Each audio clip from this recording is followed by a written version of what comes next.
Hello, and welcome to a premiere cooking special. Today,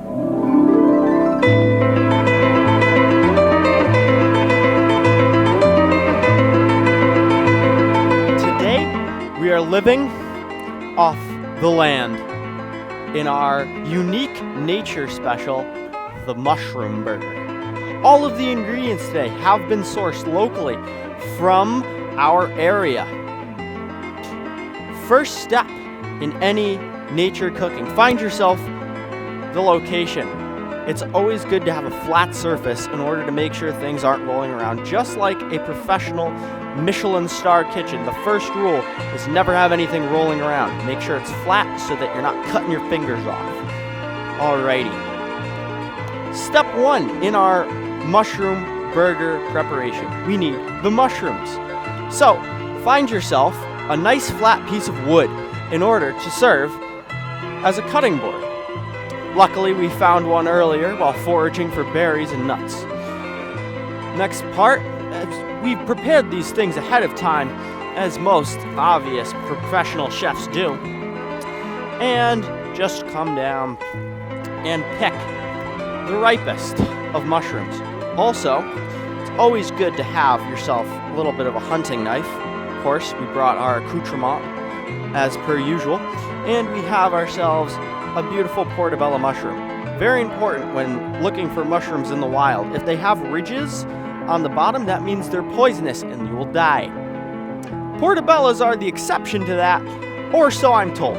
So, having acquired your mushroom and your knife, you're now ready to begin step one, the processing of the mushroom. So, along with the knife, of course, everybody will bring their food processor. If you don't have one of these while camping, you're not doing it right, quite frankly. So we'll just put on a little spinny razor blade attachment, which I definitely didn't cut my finger on and was traumatized as a child from.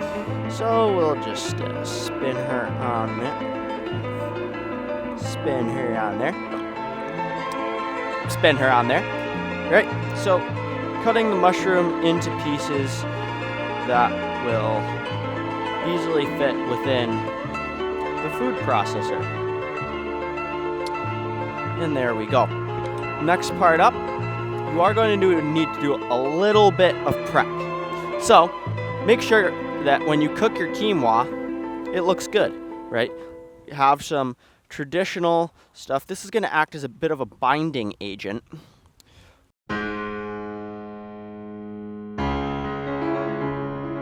For the mushroom, right? Just put all of it. There was about maybe a cup, between 1 and 3 cups of quinoa should do the trick. Next up, going to get just a little bit of salt and pepper. Obvious prerequisites. Right. Just going to add those in equal parts, a little bit more pepper perhaps, right? I'm going to tuck on the top of the food processor and just turn her on there, right? You'll notice that with a lot of quinoa, you're going to need to do more of pulses to make sure that the mushrooms are getting beaten up equally, right? Honestly, probably added potentially too much quinoa. Depending on how much you added between the 1 and 3 cups, you may need to stop and just poke at your mushrooms a little bit more, making them slightly smaller. Right? That's the beauty of cooking in nature. We live off the fruit of the land, and we can edit, adapt, and overcome anything that comes in our way. Right? So, reconstituting in the mushroom, we'll add in the food processor there. Just give that a little bit of a pulse. And she is looking mighty fine. Alrighty. Give her some more love and affection.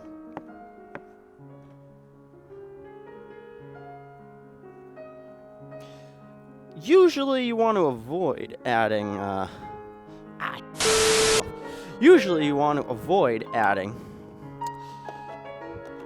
anything to your hands towards the beginning of a food processor, but in this case, it's perfectly all right.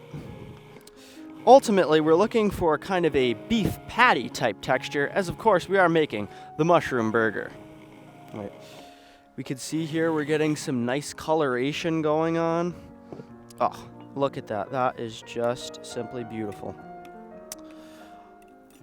Something that you can also add, if you have the opportunity, is beans. Beans make a great addition to any mushroom burger, nutritionally and just in general. So give her just one final little pulse there. Just gonna leave her going for a little bit while we prepare the next part. So when you have your food processing, you're going to need to cook it, obviously, into a patty. How are we going to do that in the wild? Great question. Of course, you will have remembered to bring your griddle. The staple for all cooking implements. We're going to get this guy heating up here while we get the next of our ingredients, which are going to be peppers. You didn't see that. Wild cut peppers. Some wild onion. And of course, tomato, picked fresh from the garden. These accoutrements are simply magnificent and will add tremendous flavor when cooking our burger. To prepare the peppers, you will of course have to get them pre-washed. Find some stream water to wash them.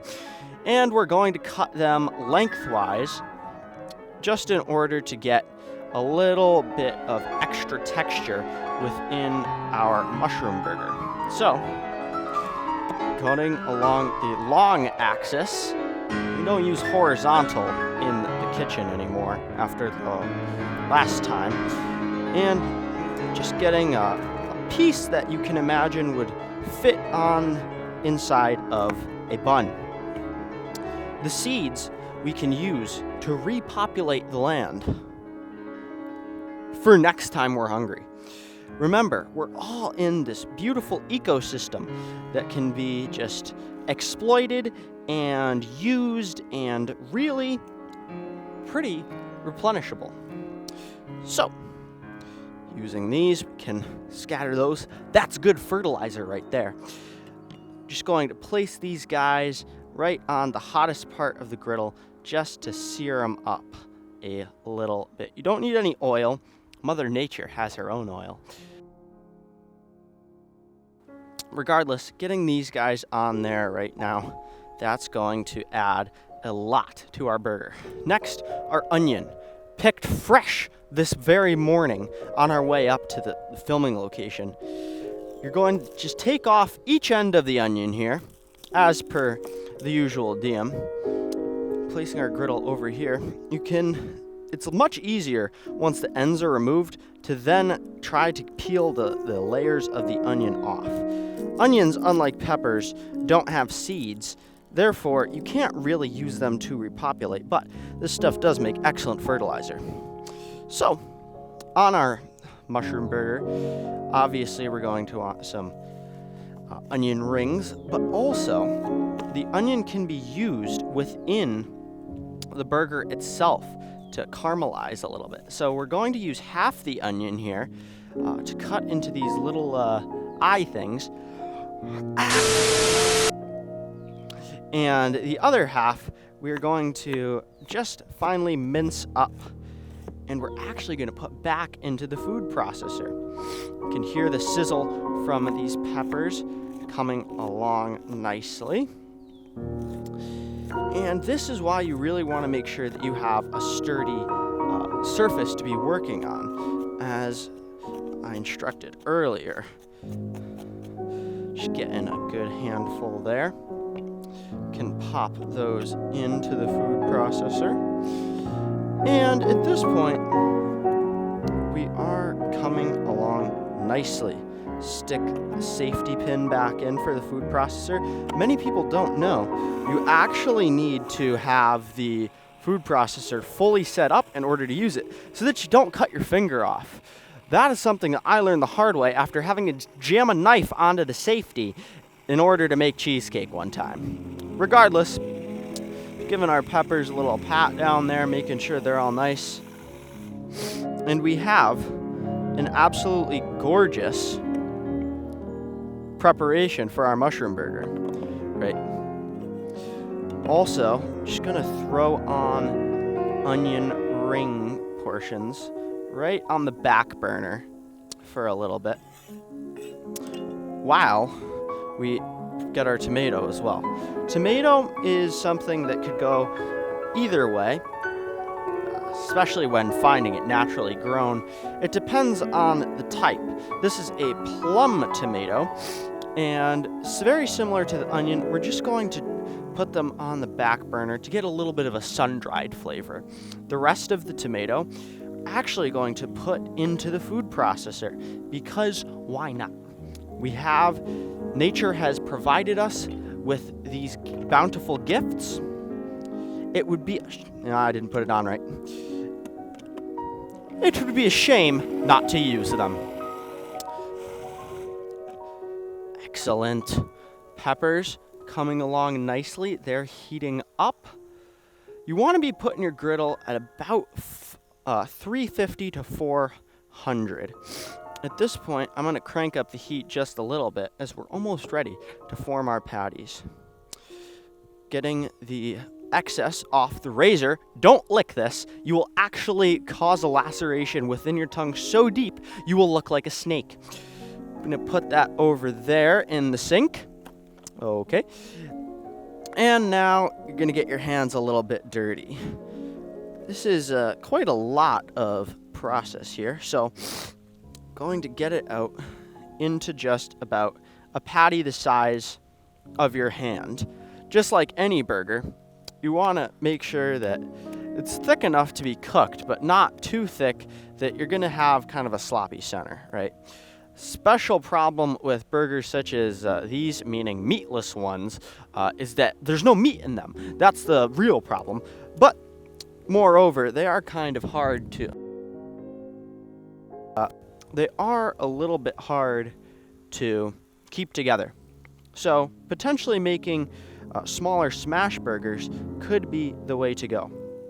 Regardless, we're making a couple patties here of various sizes because one of them's bound to work.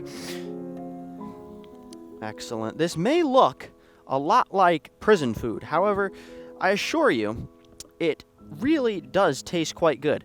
Mostly when you add an absolute metric ton of ketchup on top of it.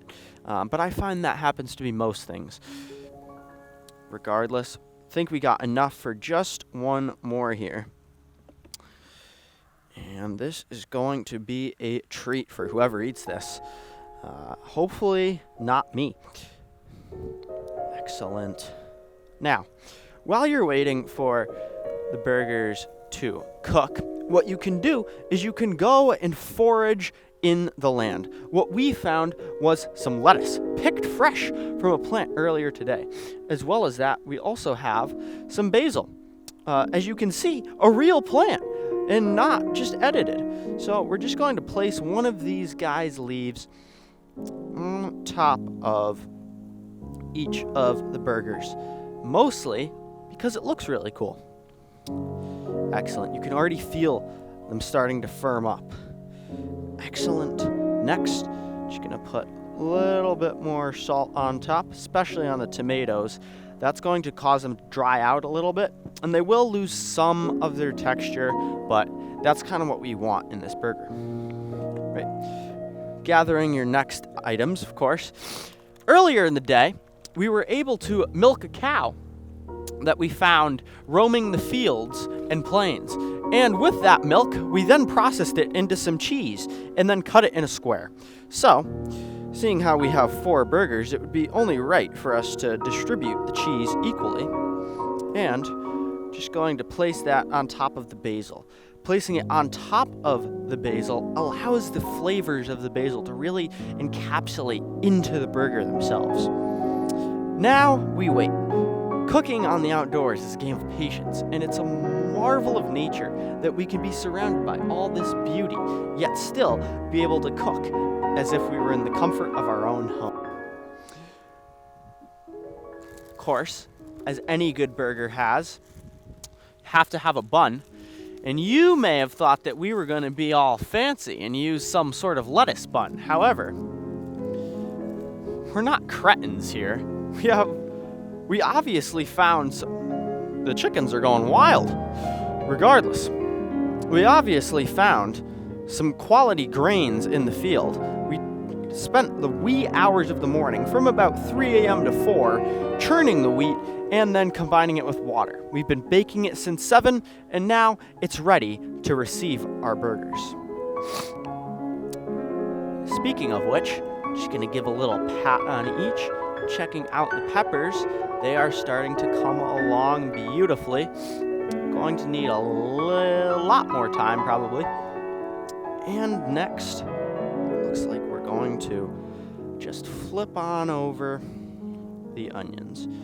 Usually, if we were in a normal kitchen, we would prefer to use a different item than the knife on the griddle. However, nature does call for some potential reservations. Onions that have been sweating nicely as well. Just going to give them a little bit of a flip on over. As you can see, the hazards of using a knife to flip things. But one cannot deny that's going to be a pretty tasty meal. All right, so in the interim, while everything is cooking, another thing that can be found in the wild is rosemary.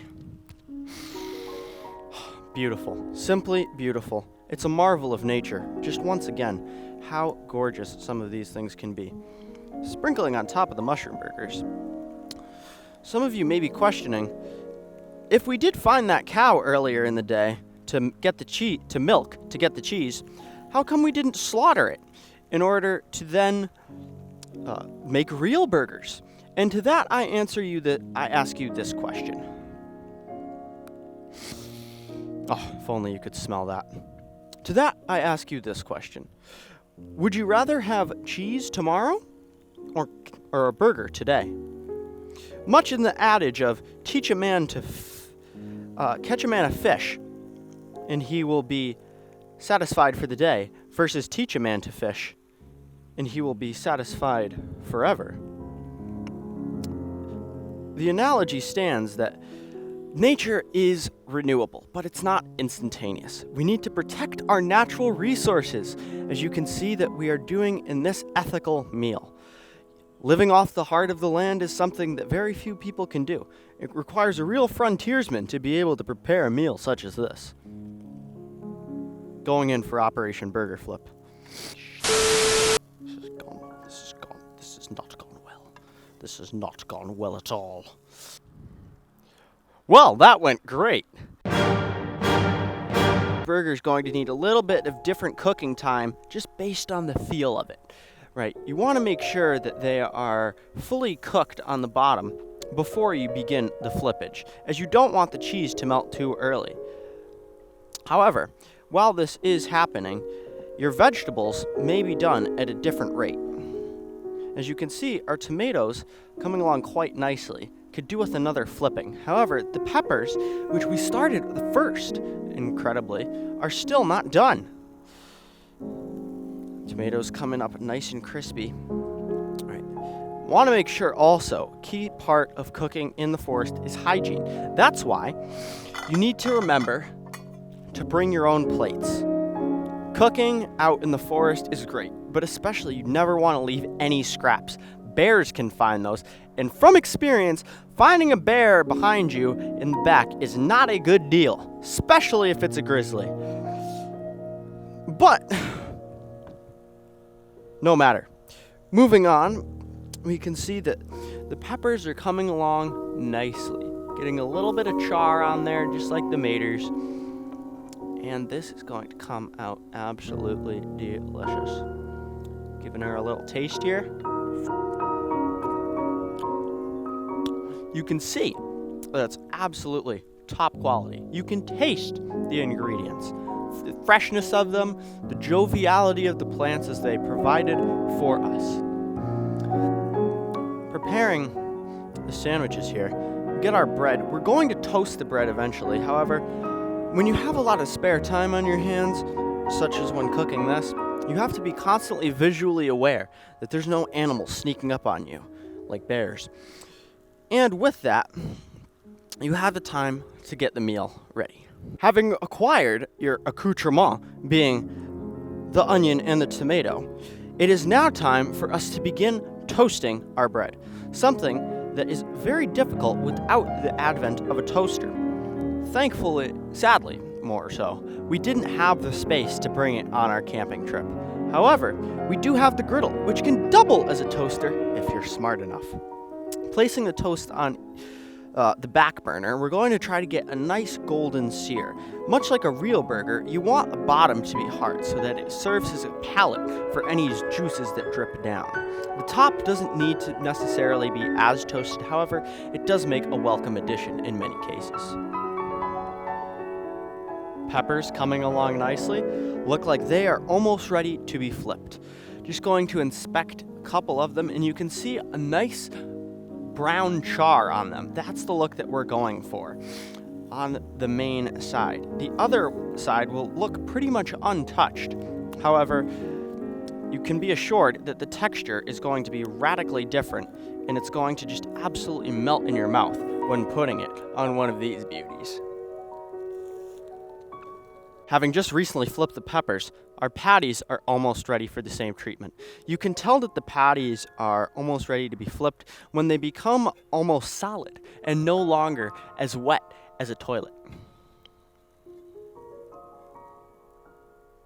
See, that is the mark right there of a quality mushroom quinoa burger. Able to be picked up, nice char on the bottom, absolutely perfect. Remember, the bigger your patty, the exponentially longer it's going to need to be cooked.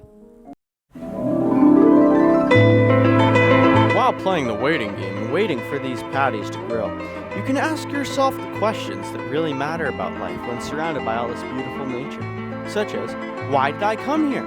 Why am I deciding to cook a veggie burger? That in itself is a question that has pondered philosophers for many a generation. In reality, a burger is best cooked at home, with the family that you love. If you're out in the middle of the woods cooking a veggie burger by yourself, I mean, that's a decision you made to get to that point. But if that's you, we have the perfect opportunity right here. Premier Cooking supports all different types of food. Vegetarian, vegan, normal. I should qualify that normal means meat eating. However, it's good to experiment. Try new foods. One of the greatest experiences I ever had was trying eel. My cousin, however, didn't have a great experience. He hated it, and in fact refuses to eat anything that I give him. Having assembled your beautiful burger, there's only one thing left to do. Take a bite and enjoy the fruit of the land. From me to you, enjoy the outdoors life. And remember, Premier Cooking, be yourself.